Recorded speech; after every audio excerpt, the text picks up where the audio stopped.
Many formidable qualities Group Captain John Hemingway needed to survive: courage, resilience, razor-sharp reactions. There was one he prized above all others for its rarity. It was just luck. Irish luck.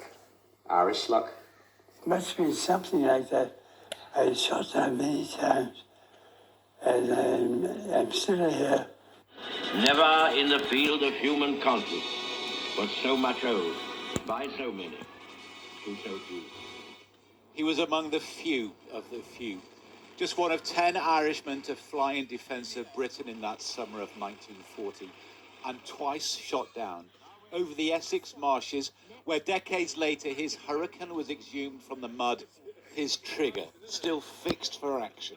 It's on fire at the moment, so that means obviously he was in a dogfight with a Messerschmitt. The week before, he'd bailed out into the North Sea. One of the rescue rowboats bumped into what they thought was a log, and it was actually Dad, who was rolling around in the sea, completely, virtually unconscious, who did his duty, obeyed orders, and got paid on Thursdays. To the end, he kept the clipped moustache he grew as a bat at the start of the war, and never forgot the heat of his stricken cockpit or the empty places in the officers' mess after battle. You get up in the morning, and off you go. And suddenly you come back, and something is yours. Ex-fighters fill the nation with pride and gratitude. The RAF ago. John Ray, ITV News. The life of Group Captain John Hemingway, who has died at the age of 105, remembered there. Well, one man who knows more than most about the sacrifice made by pilots like Captain Hemingway is historian James Holland, who is an expert on World War II and has written extensively about the... Well, he's an amazing guy. I mean, he's an Irishman. He fought with 85 Squadron. They were flying Hawker Hurricanes in the Battle of France. He was shot down in the Battle of France, managed to... I mean, he wasn't one to kind of blow his own trumpet, I think it's fair to say. I mean, he was pretty reticent and didn't say a huge amount about his experiences. I think the main because suddenly the Battle of Britain, those who fought in it... We know it today. Well, the Battle of Britain was absolutely vital on the fight there were, as well as those pilots from countries that had already been conquered by the Nazi regime. So, you know, there were Poles and Czechs and so on flying in RAF Fighter Command.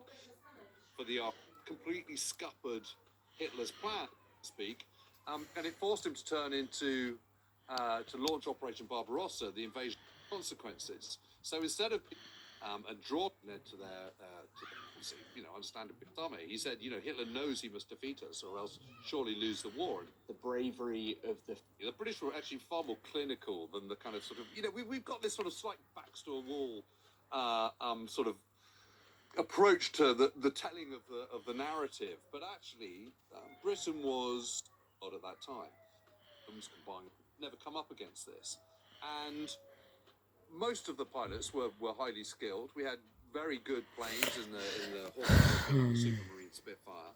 We had home advantage. Britain managed to produce 496 Spitfires and Hurricanes in the same time that the Germans never improved for the Luftwaffe. So at the end of the Battle of Britain, the RAF actually had more fighter planes than they had aircraft as well. We were seeing some pictures in that piece of Group Captain Hemingway while during the... But I mean, in someone like pilots, so who are being flung into the battle pre-war pilots, so he had a huge number of hours in his logbook, and it's really interesting when you look at the pre-war pilots, the number of casualties is really have about 150 to 170 hours in their logbooks at the time they're sent to a squadron. War pilot, then it's incredibly tough. I mean, you know, you were up long days, sleeping short hours. You know, generally speaking, you know, you wouldn't be expected to fly more than a couple of times. I mean, you could fly as many as 4 times, but that was quite a have-home advantage. And their numbers were diminishing as the battle progressed, and so were, you know, forced to kind of fly more times per day than your average Battle of Britain pilot. But if you're a squadron as well, actually, yeah, I think they did, because I think we were never in the kind of evacuate of Scandinavia, the world in the summer of 1940, and the our surviving Battle of Britain pilot What does that mean in terms of losing that human connection? into a different path. They've now all gone. That's it. You know, no more. I mean, fortunately, their voices endure, and televised interviews and recorded interviews and so on, in book form and diaries and other means. But it's not the same. You know, they have For the many. the future, and the future at the moment, I think we'd all agree, is looking a little bit uncertain. And you know, there's lessons from the Forget Your History rated, aren't they? Britain Memorial Flight will be sending its Spitfires and Hurricanes back into the skies again this coming summer.